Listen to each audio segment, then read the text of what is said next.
You probably hear the landscaper in the background across the street. Landscaper comes every Monday. It's actually Thursday. We had some rainstorms, so it threw him off on the days he can mow. Now, I just want to tell you, I said it in other videos that Oprah Winfrey used to say that in life you keep you got to learn the lesson. You'll keep having the same problem over and over and over until you finally learn the lesson. Now, the other morning, I didn't have to go with the power walker. I've given the power walker his freedom now. Okay, I was walking with a guy every day, and he wanted to walk with me. And little by little, well, I don't want to go there today, or I don't want to go this way today. It was my walk.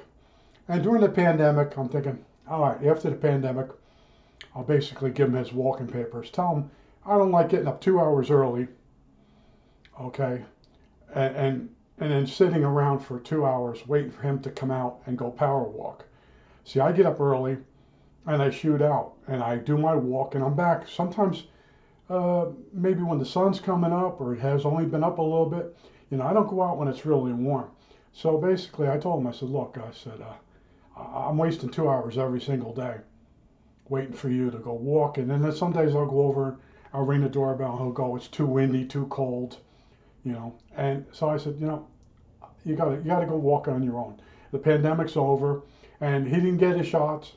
He's going around like without a mask, like he had his shots, and he just says something about Vietnam.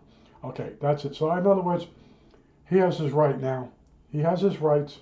He can go walk with his rights. Okay, and I'm walking by myself as I like. And the other morning, the fire alarm went off in the neighborhood, and I kick in to the 911 on the computer, and it's a fire right up the street. So I said, let me go up there. And enough engines, 2 engines went, and then more were called. So I said, oh, it's going to be a real fire. So I start getting out of the neighborhood, and a white car comes up, and it's the guy that owns the neighborhood across the street from me. He owns all the houses. He's a multimillionaire, and he starts telling me, that machine I have on my property. I go, yeah, the trencher. And he had another name for it. It's a trencher. It makes trenches for the Comcast wire. And I said, yeah, Comcast has it there 3 months. They couldn't use it because they detected AC underground. They have all these sensors they use, and they don't do any trenching in an area that they're not sure of where the wires are. All right, so if they get a reading of AC in an area, they don't dig because they don't see it on the charts. So I'm telling him this, and he's telling me what type of machine. And I said, yeah, I don't care what you call it. It's a trencher. Someone stole the battery off it. It hasn't started in over 3 months. It's sitting there. Well, who do I call? I said, Comcast.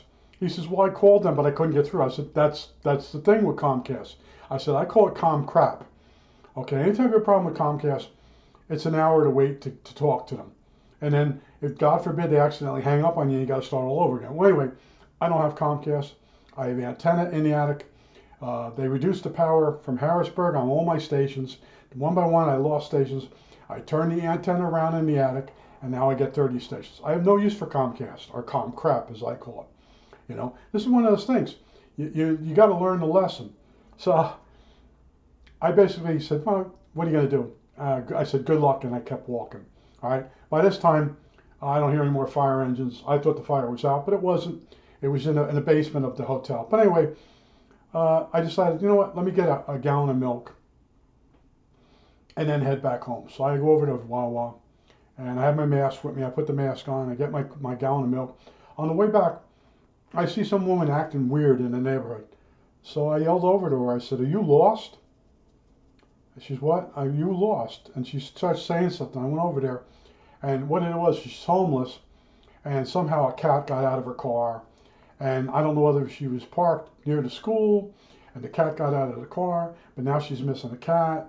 And then I stood a while, and then I told her where all the cat people were. I walked around the neighborhood and told you who she should hook up with, just in case they've seen the cat. Now, the one woman did see the cat. So anyway, after I'm done doing all that, I go to leave. She goes, that's it? You're leaving? I go, yeah. But I noticed I learned the lesson, okay? She's from New York State. Are from New York. Okay, the women from New York uh, are very pushy. They're very manipulative. Same with the North Jersey women. Okay, if you have no reason to mess with this person, they're homeless. I have a house. I don't need them in my house. And then she was asking me where I live. I tell people, as we're walking, I'm showing her different cat people. Yeah, I live over there. I have a house, but I don't have a car. And then she's like, and then she's playing dumb, then smart. Then I did what I had to do. Explain. I had told her who the cat people were, and if the cat shows up again, to talk to these people. And if the cat shows up again, maybe one of them will keep it for her. I don't know. That was as far as I went, and I left that. All right, you got to learn the lessons in life.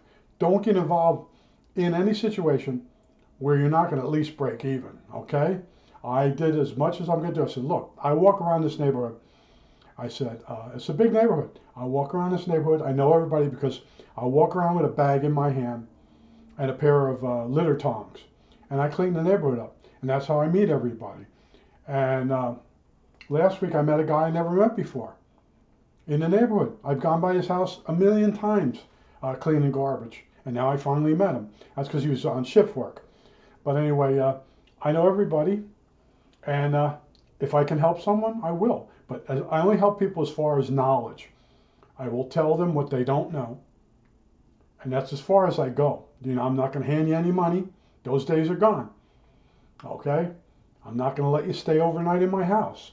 I'm not going to give you anything from my house. Okay? Not even a glass of water.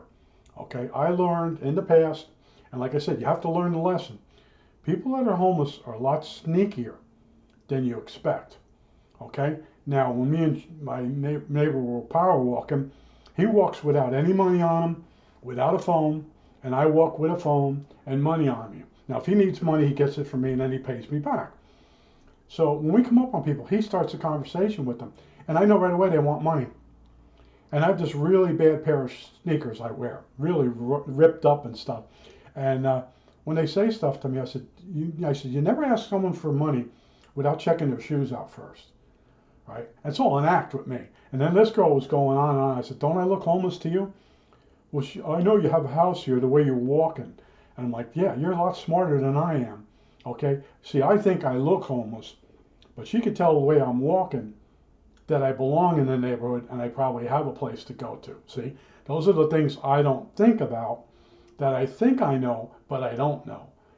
But what I want to also tell you about is one of those things you don't understand until you mess with it. Now, these are Hillman bolts. Okay, they're 1032, which is fine thread, and they're 3/4 inches long. Now, I buy these in bulk when I built the CNC machine. Now, I want to tell you, when I took the machines apart, I noticed something very funny with these bolts. Now, these bolts were snugged up. They're 1032. All right, they're not 440. They're not 632. They're not 832. They're 1032. They're big. And you should really be able to tighten them up. But I didn't. I only snugged them up. The way I design stuff, I only need the bolt snugged up enough with a lock wash on it so it doesn't come loose. All right. Well, as I started undoing these bolts, they had damage in them. The threads actually broke inside the nuts. Okay. And I don't mean just one package of these. Okay. I mean 2 machines. And that's more than 3 different packages, 2 years apart. Chinesium. Remember I used that word once before and someone didn't like it? I'll say it again. Chinesium. Their steel is a very bad grade. Now, if you look at these bolts, they look fine. Okay, you look at the thread, they look fine. And I know my fingernails are too long. When you tighten them down, these threads actually break way before they should break. Okay, but I just wanted to tell you that. And about the homeless woman, that was pretty funny. It took her a while to say, well, the cat got out of my car. And then when someone's mentally ill, when they talk to you, their head like goes back and their hand comes up over their head. And I worked in a place called Willway, and I worked with handicapped people and mentally ill people. And I did learn some of the techniques they use on you. They're very smart. sneaky. I won't say smart. And she was being very aloof and everything. And then finally she said she was living out of her car and the whole thing. She told the truth because I wasn't giving her what she wanted. Okay. And then I wasn't falling for it. I just don't. I got so many homeless people in the bushes when I go to my Walmart and stuff. I don't fall for any of their nonsense. I don't fall for it when they get a little aggressive. I just say, look, I got to go. I got things to do, you know. And we had a guy come through here, and they pushed the lawnmower around for one neighbor, and the neighbor gave him $20. And then the other neighbor paid him to cut some bushes. And the guy come over and he's doing his razzmatazz on me. And I told him, look at my shoes. I said, I'm barely making it. I said, I have this house and it costs money to run this house. And, you know, well, I could do, I said, I mow my own lawn. I cut my own bushes. Well, I have neighbors here I've done work for. This is what he says, okay? So now he leaves. The next morning I'm walking with my power walker. And he says, we paid that guy money to cut the bushes and he took off. I said, yeah, that's about right. I said, he pushed the lawnmower around a little bit on one property, and then the guy gave him some money, and then he came back the next day, and he used that goodwill, and then that guy gave him another 20 for doing nothing, and then they told him don't make a habit of it, and then he went over, he hit the other house. He was going to cut the bushes, and he never came back, and then he tried me, and I'm like, look, dude, I said, the people in this neighborhood aren't that well off. I said, they keep their houses pretty nice, but in other words, you know, I don't know if they're going to play games with you. You know, I said, I'm not. I can do all this stuff myself. So he left, never to be seen again. But it's funny. I told you, I'll tell you again. In life, you have to learn the lesson. Okay. Now there probably is a homeless guy that'll walk up to you and he'll be totally honest. And he's the guy with the piece of cardboard that says, I don't need food. I don't need a job. I really need a beer. Okay? And you hand him the money. He says, I'm going to buy myself some beer. There's the honest guy. The rest of them, you know, they're always smoking. Okay? And then the one group of kids, I come up to the dollar store one time, and they all come up to me, and they said their wallet was stolen, and they needed money to get on the bus to go home, and the whole story. But what they didn't see was across the parking lot, which is, I won't say it's an 1/8 mile across, maybe a 1/16 of a mile. I'm watching them divvy up the money amongst themselves, okay? And what their game was, they would tell each person they'd walk up and they'd take turns talking to the people saying they lost their wallet. And there was like 6 of them, okay?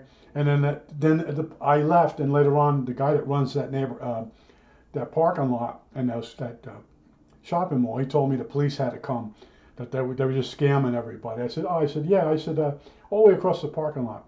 I was watching them count money out on they have picnic benches there, not picnic benches, park benches, and I could see them sitting there doing the piles of dollars, you know, like 6 piles of dollars, and divvying the money up between each other. I saw that. I'm like, these guys they're gonna have a story, and they got me going into the store. Oh, and then they're bringing up Jesus. Okay.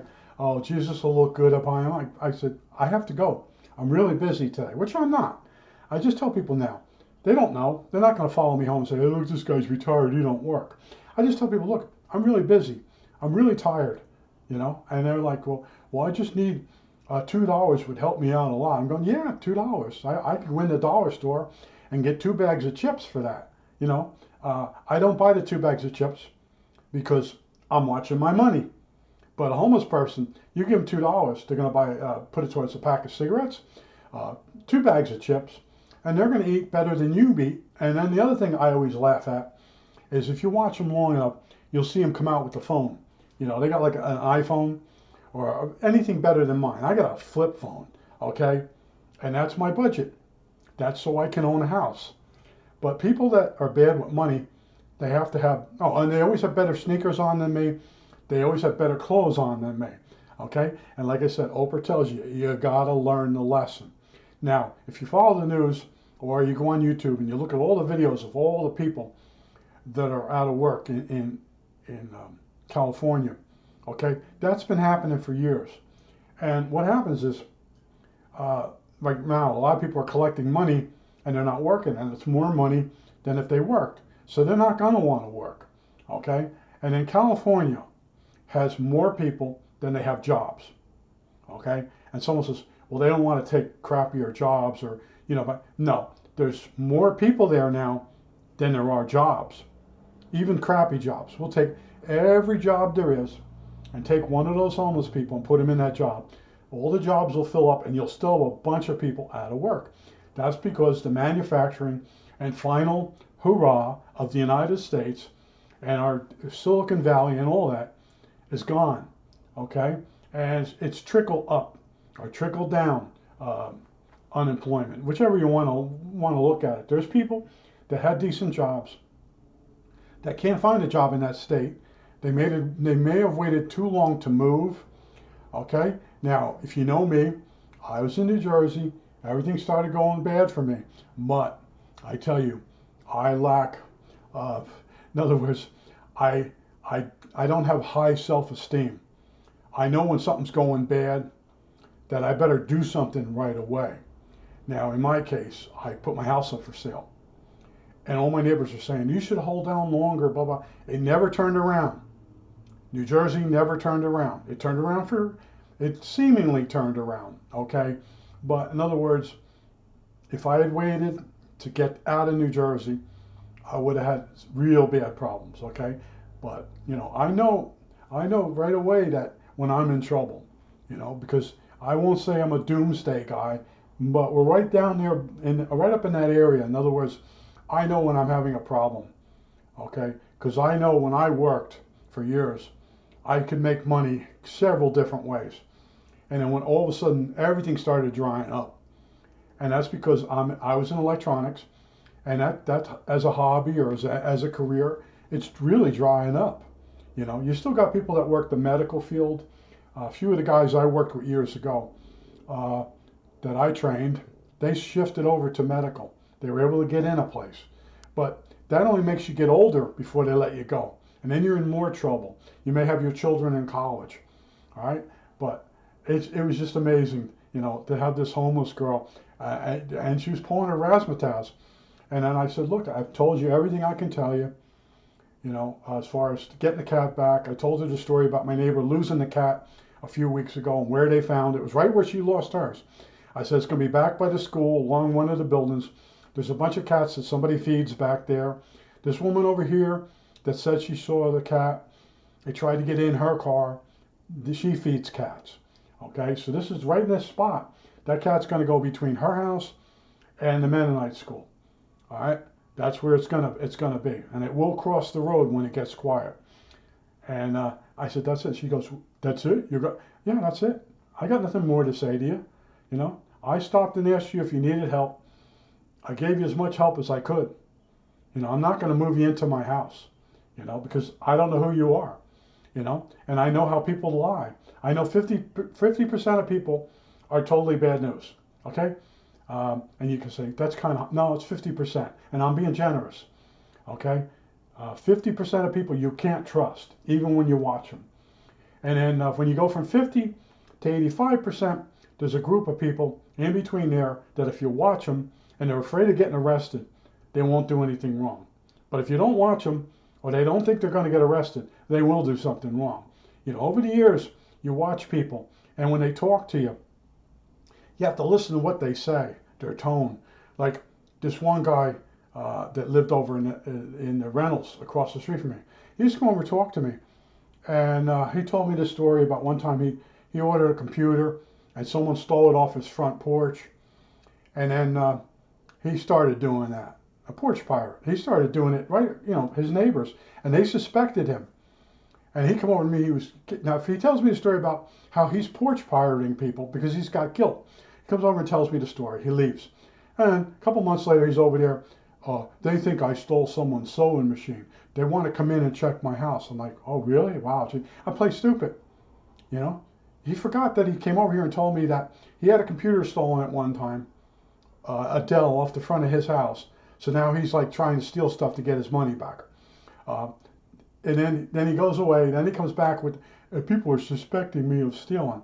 I didn't see nothing. Okay, I'm out there weeding in the front of my house. He's standing there. He wants someone to talk to and complain to that he's being accused of something. You know, even though he's told me that he's stolen stuff off the front of people's houses. So I tell you, there's a certain amount of people that are so honest, you can't believe that when they talk to you. And I keyed into that. When I first moved here, I would tell people, look, I sold my house in New Jersey. Um, I paid off all my bills with the money. I have a bag of money. I bought this house. I'm going to use the rest of the money till I make Social Security, and then I'm going to live on Social Security. They're just staring at me. They never saw me work, but I told them the truth. You know, I figure I'll tell them the truth, so they don't worry about it. You know. And one guy says, "Well, how do I know you really own the house?" I said, "Did you check online?" "Yeah," and it said my name, didn't it? "Well, there's ways. Yeah, there's ways you can fake that. Yeah, you know." But I've learned my lessons. Okay, and my problem was I used to jump into helping people, and I didn't listen to what they're saying. Now this girl was talking about, she was going off like, people suspect me of cat napping, or napping, or whatever, stealing people's cats. And then they think I'm a cat hoarder. And I'm looking at her arm, it's all scratched up. Now maybe she is picking stray cats up and keeping them in the car with her. I don't know. You know what I mean? I told you, 50% of people are total cuckoo clocks.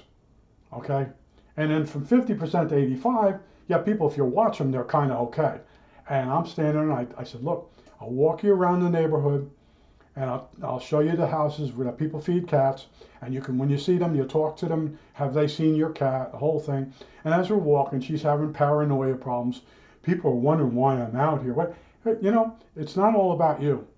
Okay? I told her. And then finally she said something to me. I said, look, you're going to die alone. You do realize that, right? She said, that's a terrible time. I said, you're going to die alone.